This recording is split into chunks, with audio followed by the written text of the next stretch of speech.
আজি আমি ৰাজ্যজুৰি আজি সদৌ অসম ছাত্ৰ সন্থা, অসম উন্নতি সভা আৰু অসম সেনাৰ আহ্বানত আজি ড্ৰাগছ বিৰোধী সজাগতা সমদল আমি কাৰ্যসূচী ৰূপায়ণ কৰিছোঁ। কাৰণ উঠি অহা নতুন প্ৰজন্মৰ সুৰক্ষিত ভৱিষ্যতৰ কাৰণে অসমৰ পৰা ড্ৰাগছ মুক্ত কৰিলে অসম ড্ৰাগছ মুক্ত হ'ব লাগিব। কাৰণ উঠি অহা নতুন প্ৰজন্মই আচলতে এই ড্ৰাগছ মুক্ত হ'বই লাগিব। কাৰণ বৰ্তমান সময়ত অসমত ড্ৰাগছৰ যি অবাধ প্ৰচলন, সেই অবাধ প্ৰচলনে আচলতে এই বিষয়টো আচলতে অতি ভয়াৱহ হৈ পৰিছে। বহু পৰিয়ালে আচলতে পৰিয়ালৰ জীৱনলৈ অমানিশা নামি আহিছে, দুশ্চিন্তাত পৰিবলগীয়া হৈছে। গতিকে আমি আজি পুনৰবাৰ আজি আচলতে সেইকাৰণে আমি আজি সকলোৱে আজি এটা সজাগতা সৃষ্টি কৰিব বিচাৰিছোঁ। কাৰণ মূল কথা হ'ল যে চৰকাৰে এই ক্ষেত্ৰত বিশেষকৈ ড্ৰাগছ সজাগতাৰ কাৰণে চৰকাৰে ব্যৱস্থা গ্ৰহণ কৰিব লাগিব আৰু বিশেষকৈ চৰকাৰে অবিৰতভাৱে আৰু ফলপ্ৰসূভাৱে এই ড্ৰাগছ বিৰোধী অভিযান চৰকাৰে কৰিব লাগিব।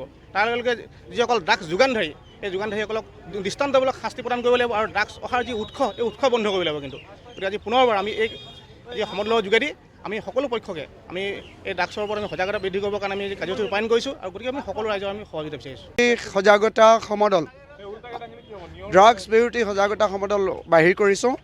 ইয়াৰ জৰিয়তে আমি সকলো পক্ষক সজাগ কৰি দিব খুজিছোঁ। আমাৰ যিসকল চৰকাৰৰ সংশ্লিষ্ট পক্ষ আছে, পুলিচ বাহিনী, আৰক্ষী বিভাগ, তাৰ পাছত আমাৰ যিসকল বিভিন্ন ধৰণৰ ইয়াৰ লগত জড়িত হ'ব পৰা যিমানবিলাক সংস্থা বা যিবিলাক বিভাগ আছে, ৰাইজ আছে, যিমানবিলাক আমাৰ সমাজক মংগল কামনা কৰা পক্ষ আছে, মই ভাবোঁ সকলোৱে অতি সক্ৰিয়ভাৱে ওলাই আহিব লাগে। ড্ৰাগছৰ এই ভয়ংকৰ কবলৰ পৰা আমাৰ যুৱ প্ৰজন্মক ৰক্ষা কৰিবৰ কাৰণে। যুৱ প্ৰজন্ম যিহেতু ধ্বংস হোৱা মানে এখন দেশৰ ভৱিষ্যত অন্ধকাৰ, আৰু যুৱ প্ৰজন্মই যিহেতু ড্ৰাগছ আসক্ত হ'লে একো কথা ভাবিব নোৱাৰে, সুস্থ কথা ভাবিব নোৱাৰে।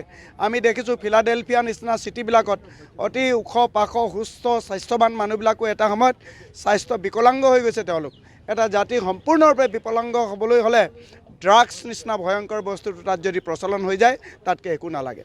গতিকে এই ড্ৰাগছ আমি যিকোনো ত্যাগৰ বিনিময়ত আমি বন্ধ কৰিব লাগিব। সকলো পক্ষ ওলাই আহিব লাগিব তাকে সজাগ কৰিবৰ কাৰণে। আৰু ড্ৰাগছ পেডলাৰসকল, যিসকল ড্ৰাগছ ব্যৱসায়ী আছে, সেইসকলৰ প্ৰতি যথোচিত ব্যৱস্থা ল'বৰ কাৰণে, তেওঁলোকক বিচাৰি আনি উচিত ব্যৱস্থা কৰি তেওঁলোকে ড্ৰাগছ যাতে বিক্ৰী কৰিব নোৱাৰে, তাৰ কাৰণে চৰকাৰ পক্ষৰ ফালৰ পৰাও যিটো তীব্ৰ অভিযান চলাব লাগে তাৰ প্ৰতি আহ্বান আমি জনাইছোঁ। আৰু সেইকাৰণে আমি এনেকুৱা ধৰণৰ আমাৰ যি উদ্দেশ্য আছে, উদ্দেশ্য ৰাখি আমি এই কাৰ্যসূচী আমি আৰম্ভ কৰিছোঁ।